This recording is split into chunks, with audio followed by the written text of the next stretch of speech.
সকাল সকাল ঘুম থেকে উঠাই জামাইরে পাঠায় দিলাম বাজারে, আর জামাইও বাধ্য ছেলের মতো চলে গেল বাজারে। কিছু টাটকা সবজি আর মাছ নিয়ে চলে আসলো। 3-4 দিন ধরে আমার বাসায় কোনো সবজি বা মাছ ছিল না। আমি যেহেতু টাটকা একটা মাছ বা সবজি খেতে পছন্দ করি, সেজন্য সপ্তাহে সপ্তাহে বাজার করি। শুকনো বাজারগুলো মাসে হিসাবে করে ফেলে, আর শুধু টাটকা কাঁচা সবজি মাছ এগুলাই সপ্তাহে সপ্তাহে কিনি। ফ্রিজে মাছ থাকলে ওই মাছ মাংস খেতে আমার একদম ভাল লাগে না, সবজিও আমার ভাল লাগে না। টাটকা জিনিস খেতে আমার অনেক বেশি পছন্দ, সেজন্য প্রতি সপ্তাহে আমি চেষ্টা করি মাছ মাংস এগুলা সবজি কিনে খাই। আজকে জামাইরে সকাল সকাল একদম ঘুম থেকে উঠে পাঠায় দিলাম সবজি মাছ নিয়ে আসার জন্য। জামাই অনেক সুন্দর সুন্দর মাছ আর সবজি নিয়ে আসছে, এখন আমি এগুলা রান্না করব। এখন যেহেতু বাইরে অনেক বৃষ্টি হয় আর ঠান্ডা ঠান্ডা ওয়েদার, তাই ভাবলাম যে একটা লাউ খাই, আর জামাইকে বলছিলাম লাউ নিয়ে আসার জন্য, সে লাউ নিয়ে আসছে, সাথে চিংড়ি মাছও নিয়ে আসছে। তবে আজকে লাউটা আমি চিংড়ি মাছ দিয়ে রান্না করব না, আজকে লাউ রান্না করব আমি কই মাছ দিয়ে। তো সবকিছু একদম কেটে কুটে পরিষ্কার করে নিচ্ছিলাম। রান্না করার সময় যদি সবকিছু কাটাকুটা থাকে তাহলে কিন্তু রান্না করতে একদম সময় লাগে না। এদিক দিয়ে আমি পেঁয়াজ টমেটো কাঁচামরিচ সবকিছু একসাথে কেটে নিচ্ছিলাম। আর এমনিতে কেন জানি ফ্রিজে তরকারি মাছ এগুলো থাকলে খেতে আমার একদম ভালো লাগে না, গন্ধ লাগে। আমি অল্প অল্প করে মাছ সবজি আনা ট্রাই করি, তারপরে সপ্তাহে শেষ হলে তারপরে এগুলো আবার আনি।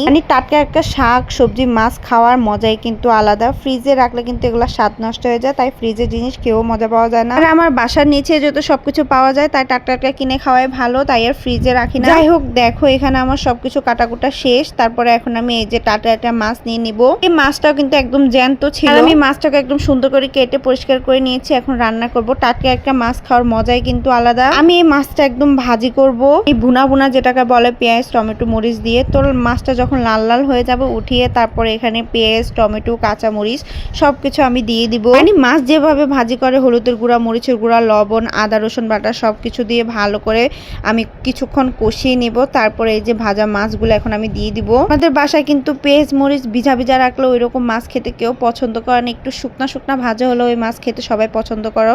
এই যে দেখো আমার মাছ ভাজি কিন্তু একদম কমপ্লিট হয়ে গেছে। দেখো এরকম মাছ ভাজি খেতে আমাদের বাসায় সবাই অনেক বেশি পছন্দ করে। যাই হোক, এখন যেহেতু আমার মাছটা হয়ে গেছে তো আমি এখন মাছটা নামায় ফেলবো। আর এদিক দিয়ে আমি এখন লাউ রান্না বসাই দিব। শীতের মধ্যে কিন্তু লাউ সবজিটা খেতে অনেক বেশি ভালো লাগে, ঠান্ডা ঠান্ডা। গরমে কিন্তু লাউ সবজিটা তেমন খাওয়া হয় না। তো আজকে যেহেতু অনেক বৃষ্টি, মানে বৃষ্টির ওয়েদার, এখন মেঘলা মেঘলা, তারপরে বৃষ্টির সিজন যেহেতু এখন চলতেছে, এই ঠান্ডার ভিতরে কিন্তু লাউ খেতে অনেক বেশি ভালো লাগবে, তাই ভাবলাম যে আজকে একটু লাউ রান্না করি। আর আজকেও কেমন জানি বাইরে একটু মেঘলা মেঘলা ঠান্ডা ঠান্ডা ওয়েদার, তাই লাউটা রান্না করে ফেললাম। যেহেতু আমি রেসিপি কোনো ভিডিও দিচ্ছি না, তাই আমি বললাম না যে লাউটা কিভাবে রান্না করলাম। তো তোমরা ভিডিও দেখলে বুঝতে পারবে আমি লাউ কিভাবে রান্না করছি। যাই হোক, তো এখন দেখো আমি এখানে কি রান্না করেছি আজকে দুপুরের জন্য, সেটাই তোমাদেরকে দেখাচ্ছিলাম। এখানে ছিল মাছ ভাজি, লাউ, ভাত, গরুর মাংস। তো এগুলোই ছিল আজকের আয়োজন। তো ভিডিও পর্যন্ত সবাই সুস্থ থাকো, ভালো থাকবো, আল্লাহ হাফেজ।